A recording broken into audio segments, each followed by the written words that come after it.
Di pemeriksaan fisik ibu postpartum itu adalah prinsipnya bersih, ya. Jadi penggunaan handscoon adalah handscoon bersih. Nah, penggunaan handscoon itu hanya dilakukan pada saat pemeriksaan genitalia. Jadi di luar dari pemeriksaan genitalia, kita tidak perlu menggunakan handscoon. Cukup cuci tangan 6 langkah. Setelah itu, jangan lupa untuk privasi klien, ya, menjaga tutup sampiran klien, menjaga privasi klien di ruangan. Selain itu juga menjaga pada saat kita melakukan pemeriksaan fisik, misal pemeriksaan genitalia, bagaimana cara nanti kita melipat selimutnya gitu ya, kemudian melakukan perawatan perineum nanti bagaimana gitu, itu tetap harus dijaga. Jangan karena udah ditutup sampirannya terus selimutnya kita buka aja, nggak juga gitu ya. Oke. Untuk alat-alatnya adalah alat untuk tanda-tanda vital, ya, tensimeter, stetoskop, ya, terus cek suhu, ya, gitu. Kemudian ada sarung tangan, ini ada satu set kasa steril, ya. Kemudian ada pinset chirurgis, pinset anatomis,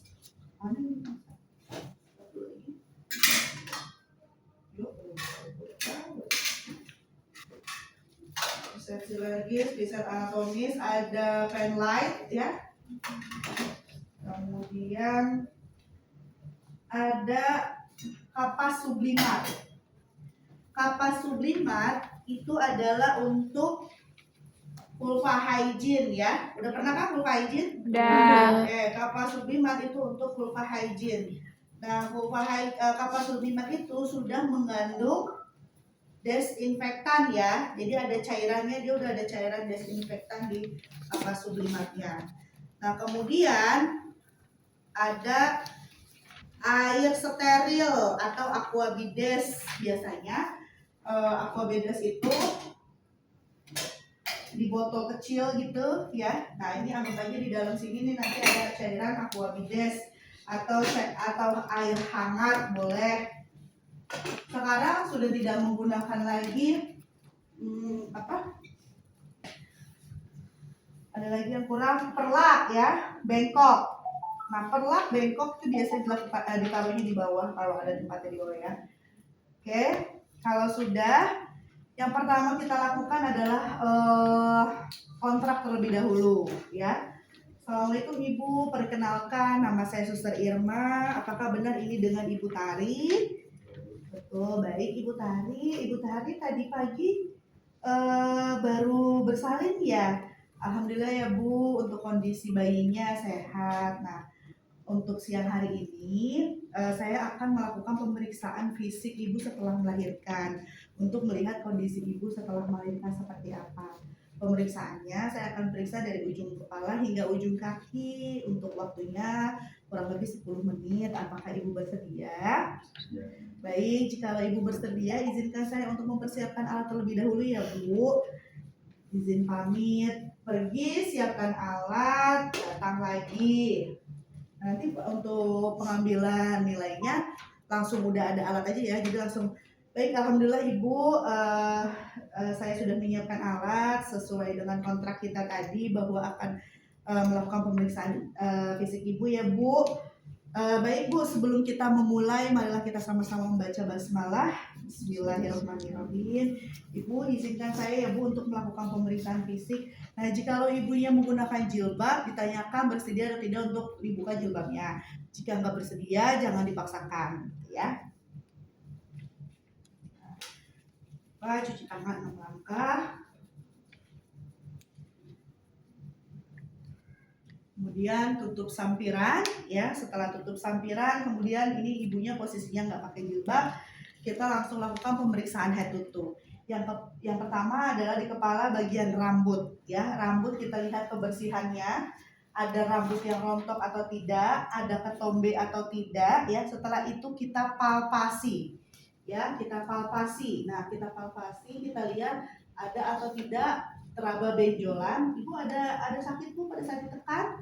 Tidak ada, ya, berarti tidak ada atau tidaknya nyeri tekan, ya. Jadi pada saat pemeriksaan fisik itu kita jangan lupa Untuk tekniknya tuh inspeksi, palpasi, perkusi, dan auskultasi. Jadi 4 itu kita lakukan pada setiap organ, tergantung pada organnya ya. Kayak kepala, ya inspeksi, perkusi nggak ada ya. Inspeksi, palpasi, perkusi, auskultasi berarti enggak gitu ya. Selanjutnya kita ke bagian wajah. Yang ke bagian wajah yang pertama adalah kita lihat ada atau tidaknya kloasma gravidarum. Ya, setelah itu kita ke bagian mata. Nah, mata ini kita untuk mengecek konjungtiva dan juga sklera. Pengecekan konjungtiva adalah ibu minta untuk ibu matanya lihat ke atas, ya, konjungtivanya anemis atau anemis. Kemudian ibunya minta matanya ke bawah untuk melihat sklera, ikterik atau anikterik, ya. Seperti ini ya. Ibu boleh lihat matanya ke bawah, ibu boleh lihat matanya ke atas, ibu boleh lihat matanya ke bawah. Oke, setelah sudah kita ke bagian hidung ya. Ke bagian hidung sama diinspeksi terlebih dahulu. Tutup matanya, ngambang aja ya, jangan sampai nyentuh ke mata ibunya. Kemudian kita lihat kebersihan hidungnya. Bagaimana, ada cairan atau enggak, kebersihan hidungnya seperti apa. Kemudian kita lakukan palpasi ya. Ada nyeri tekan atau tidak, ada benjolan atau tidak. Oke, selanjutnya kita ke bagian mulut. Mulut yang pertama kali dilihat adalah kelembapan ya, mukosa bibirnya lembab atau kering. Setelah itu kita lihat tangan saya sebelah kiri ya. Kita lihat kebersihannya ya. Kemudian ada nggak gigi yang tanggal, gigi yang bolong, gigi karies ya. Kemudian ada atau tidaknya peradangan pada tonsil ya. Ada atau tidaknya sariawan atau stomatitis. Oke. Selanjutnya setelah ini baru kita ke bagian telinga. Panas banget ya. Iya, Bu. Itu mati tuh. Remote AC mana ada nggak ya? Java ada remote AC nggak di? Telinga, tangan, kaki itu selalu lakukan dari yang terjauh. Ya, ibu mohon izin boleh lihat ke saya. Ini lihat kebersihan telinganya, ada atau tidak cairan yang keluar. Kemudian kita lakukan penekanan, palpasi, ada atau tidaknya nyeri tekan dan juga benjolan. Ya, izin lagi. Ya, ini ada kebersihan juga, ada cairan yang keluar atau tidak. Kemudian kita palpasi, ada atau tidak nyeri tekan dan juga ada atau tidak benjolan. Oke, setelah udah kita ke bagian leher ya. Bagian leher yang pertama diinspeksi ada atau tidaknya hiperpigmentasi pada bagian leher. Kemudian selanjutnya adalah kita palpasi untuk melihat ada atau tidaknya pembesaran kelenjar tiroid dan juga ada atau tidaknya pembesaran vena jugularis. Nah, untuk pembesaran tiroid kita dengan 4 jari kita lakukan ya di antara ini apa nih, kerongkongan ya. Kemudian ibu yang suruh menelan. Nah, ada atau enggak gujlakan yang kayak benjolan besar gitu ya. Kemudian ada menelannya sakit atau enggak. Gitu ya. Kemudian setelah itu kalaupun dia hipertiroid biasanya juga terlihat ya. Iya. Pada bagian lehernya ini ada pembesaran. Bukan gondong, beda ya. Oke, selanjutnya adalah kita melakukan pengecekan pembesaran vena jugularis ya. Dengan 2 jari menekan seperti ini, kita lihat detak-detak denyut dari vena jugularis. Kalau normal biasanya ya sudah normal, tapi kadang ada yang karena itu biasanya pembesaran vena jugularis itu beriringan dengan misalkan dia ada riwayat penyakit darah tinggi dan lain-lain. Sebelah kiri dan selanjutnya kita lakukan juga untuk yang sebelah kanan. Seperti itu ya.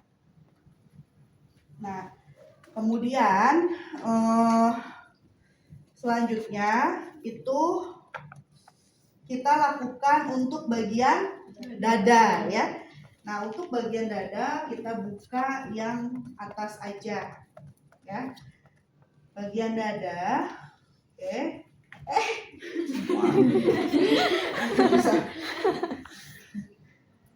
Oke, bagian dada kita lihat pada payudara. Ya, yang pertama kita inspeksi adalah kebersihan. Selanjutnya adalah kesimetrisan payudara. Setelah itu hiperpigmentasi pada areola. ya. Ada atau tidak hiperpigmentasi pada areola. Dan setelah itu jenis puting susunya apa? Inverted. Ya, Pak. Maaf ya, Pak. Jenis puting ada inverted, exverted, dan flat. Oke. Udah. Dilihat lagi ada atau tidaknya kemerahan. Oke, setelah itu kita palpasi ya. Palpasi agak ditekan gitu ya. Kembali melihat merasakan ada atau tidaknya benjolan, kemudian payudara terasa teraba keras, kemudian kehangatannya bagaimana gitu ya. Oke, setelah itu baru kita stimulus puting ya. Ini kan areola nih, jadi tarik keluar areolanya, tarik keluar, kemudian kuncupkan. Ya, jadi yang dipencet itu bukan putingnya, tapi areolanya ya. Garin, kuncupin, gitu. Keluarkan ASI ya untuk melihat saluran ASInya atau ASInya sudah produksi ASInya udah keluar atau belum. Itu ya. Selanjutnya sama ya untuk yang sebelah sini juga seperti itu. Setelah itu inspeksi, palpasi, auskultasi ya untuk bunyi jantung dan paru. Oke. Untuk bunyi paru normalnya adalah vesikuler. Untuk bunyi jantung normalnya adalah reguler ya. Loop reguler. Oke. Setelah sudah dada, ada lagi yang kurang dada? Cukup ya. Oke, selanjutnya kita tutup bagian dada. Sebelum pada abdomen kita lakukan pemeriksaan aksila, belum ada tuh. Aksila atau ketiak ya. Nah, pemeriksaan aksila ini ibunya suruh begini nih. Jadi nidulin tangannya ya. Ini karena manekinnya nggak bisa. Jadi anggap dia nidulin, maaf.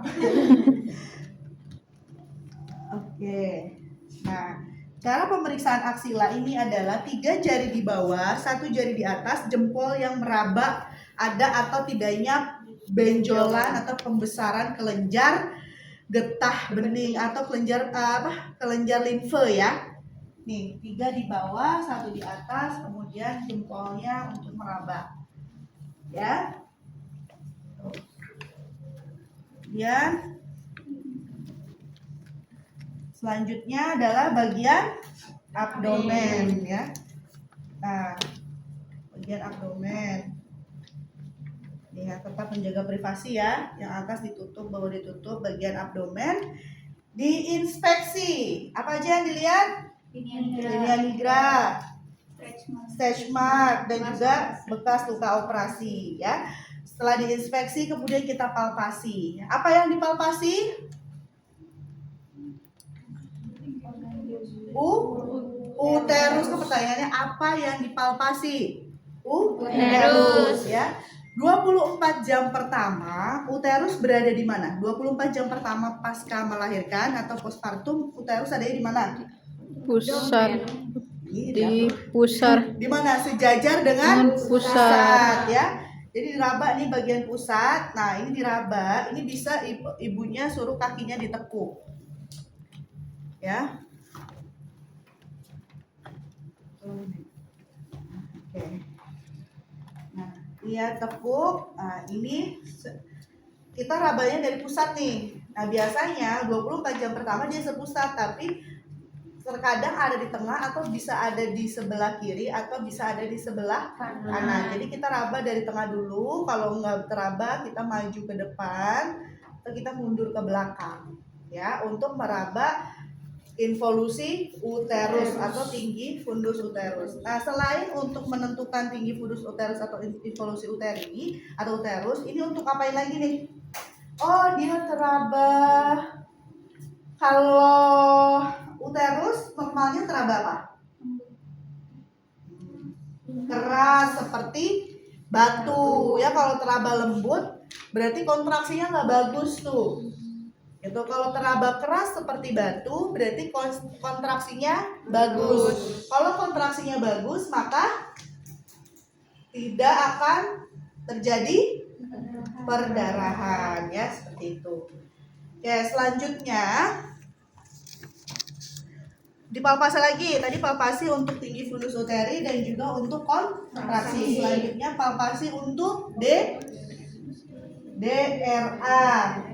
Diastasis rectus abdominis. Diastasis rectus abdominis itu untuk apa sih? Mengetahui keregangan otot perut atau otot abdomen. Caranya ibunya nggak pakai bantal. Oke. Terus ibunya suruh tekuk lehernya, dagu menempel ke dada. Nah, kita tangannya ini jangan bantu penuh gitu, bantu aja ibunya untuk begini supaya dia menekan sehingga ini ada peregangan gitu sehingga kita bisa melihat seberapa jauh peregangan. Jadi peregangan ini peregangan. Jadi kalau orang yang sudah melahirkan perutnya itu dia kayak ada celaknya gitu loh di tengah-tengahnya. Nah, celah ini karena peregangan otot abdomen itu dikarenakan proses kehamilan ya. Jadi ibu boleh tekuk ininya lehernya, kemudian dagu itu ke dada. Nah, kita dari simfisis pubis ya, kita raba ya sampai di bawah prosesus sipedeus ya. Normalnya panjangnya itu 1 sampai 2 cm. Lebarnya 1 sampai 2 cm, panjangnya 5 sampai 7 cm. Oke, abdomen ada yang kurang? Cukupkah abdomen? Enggak. Untuk apa tuh diketuk? Kalau untuk ibu hamil sih enggak ya. Ibu postpartum tuh tidak. Itu lebih kepada KNP tuh kalau pemeriksaan ini. Kita lebih kepada inspeksi, palpasi dan perkusi dan lihat juga bisa pada kandung kemih. Jadi dilihatnya kan normalnya tadi 24 jam pertama sejajar dengan pusar, kok ternyata dia di atas pusar ya, gitu kan? Katanya sama ibunya udah buang air kecil atau belum? Rasa anyang-anyangan nggak? Karena bisa jadi karena kan uterus dengan kantung kemih itu kan bersebelahan. Kalau dia penuh, takutnya ini menggeser ke atas gitu. Nah, biasanya memang faktor-faktor yang mempengaruhi perkemihan ibu spontan itu tadi nggak bisa ngeluarin urin gitu karena proses mengejan yang salah gitu ya. Oke, abdomen udah, ada lagi yang kurang abdomen? Nah ya, cukup. Selanjutnya kita ke bagian area genitalia. Nah, untuk genitalia itu kita cuci tangan lagi 6 langkah. Kemudian pakai handscoon.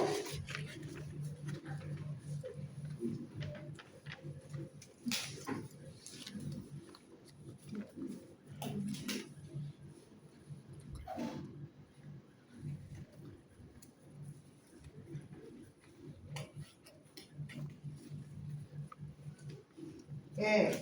Nah, ini anggap ibunya masih pakai celana, di sana saya buka ya. Iya. Ibunya masih pakai celana, jadi kita pasang perlak dulu. Ya. Pasang perlak terlebih dahulu. Ibunya suruh ke sana, adiknya.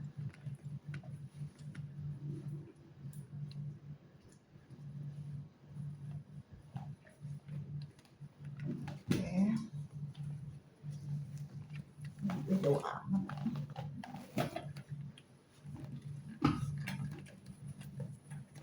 Oke. Setelah sudah, celananya dibuka ya.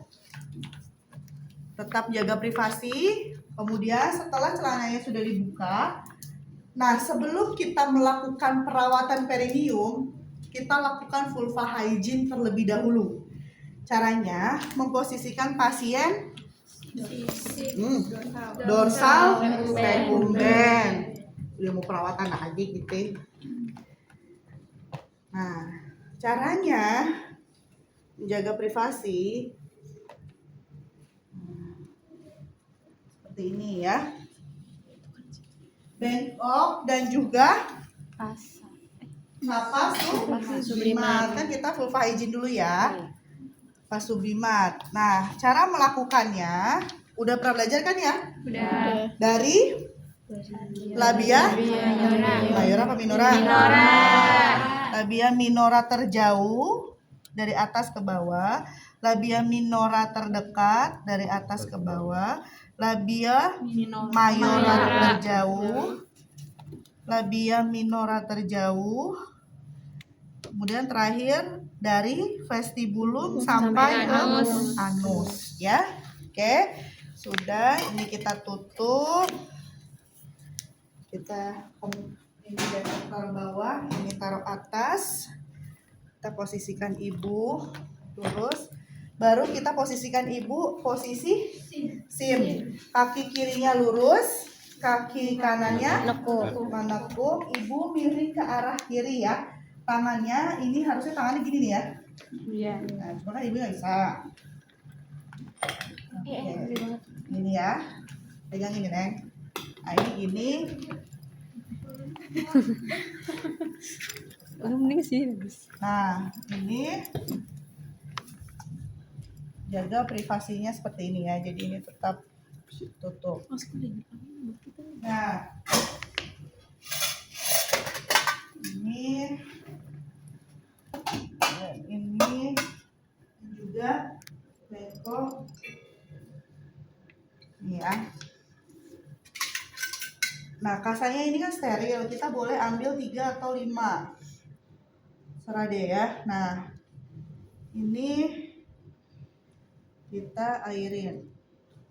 Terus diperas.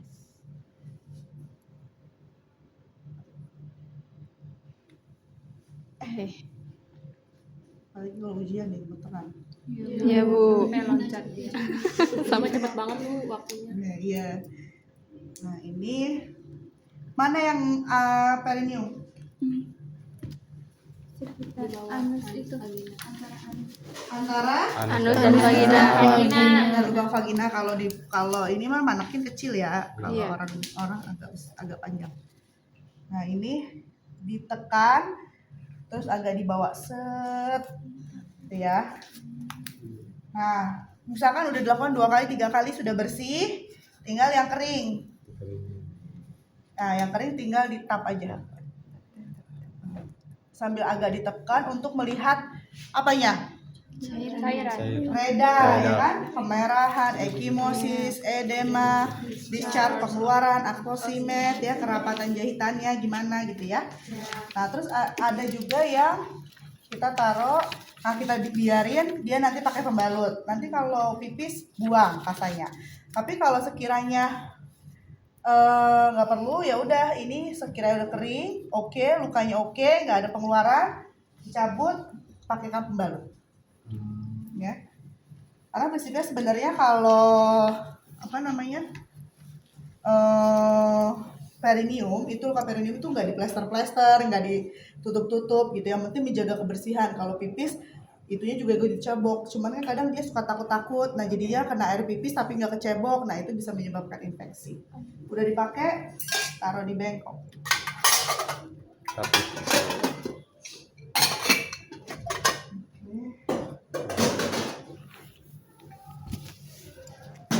Oke. Nah, ini sudah, anggap dia sudah tiduran, kita pakai celana, ininya baru dilepas. Ya. Nanti pengambilan nilai kayak gini aja. Lama nanti pakai celana ini. Ya, anggap sudah pakai celana.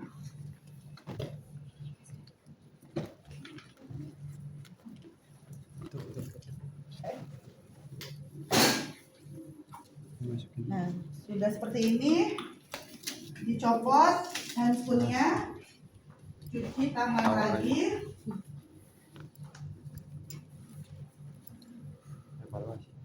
Oke, setelah itu ekstremitas, jangan lupa.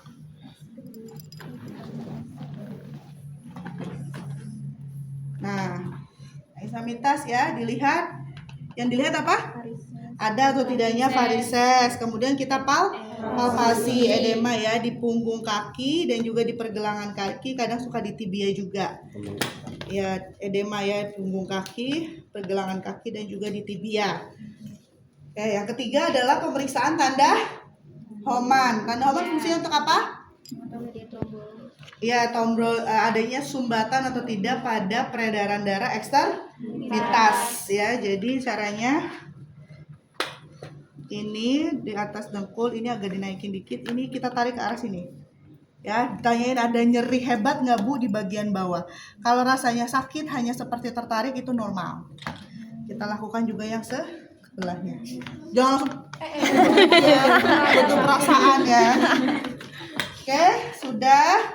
Kalau sudah Eva, alhamdulillah Ibu, saya sudah melakukan pemeriksaan fisik Ibu. Untuk hasilnya Ibu dalam kondisi yang Ibu. Yang lakukan maneknya seperti layaknya manusia kan ya, malu nyariin loh. Ayo Intan. Beneran tahu, minta maaf loh. Minta maaf dulu. Cium. Nah, Ibu alhamdulillah untuk kondisi Ibu alhamdulillah dalam keadaan sehat. Kemudian Ibu sudah mengeluarkan ASI gitu ya. Kemudian luka perineumnya juga bagus. Nah, edukasi tuh untuk terus menjaga kebersihan perineum seperti apa, kemudian kalau udah asinya keluar ibunya harus seperti apa, ya edukasi. Kemudian ada yang mau Ibu tanyakan? Kalau tidak, maka saya pamit. Marilah kita sama-sama baca alhamdulillah Bu. Semoga apa yang kita lakukan ini bisa untuk meningkatkan kesehatan Ibu. Alhamdulillah. Baik. Cukup sekian Bu, jika tidak ada yang ditanyakan nanti sore saya akan kembali untuk memberikan obat anti nyeri misalnya atau antibiotik. Izin pamit, wassalamualaikum. Waalaikumsalam. Jangan bilang terima kasih Bu gitu ya, harus terima kasih adalah pasiennya ya. Nah untuk genitalia, apa yang diinspeksi dari genitalia? Kebersihan, terus Oke. lokea. Ada berapa jenis lokea? 3. Rubra, serosa, alba. Ya dilihat. Rubra itu kapan sih? Berapa hari? 1 sampai 4 sampai 3. Warnanya merah pekat ya. Terus kalau serosa 4 sampai 10 atau 9 ya. Warnanya pink, coklatan. Alba 10 sampai 6 minggu. Warnanya kuning, putihan, bening gitu ya.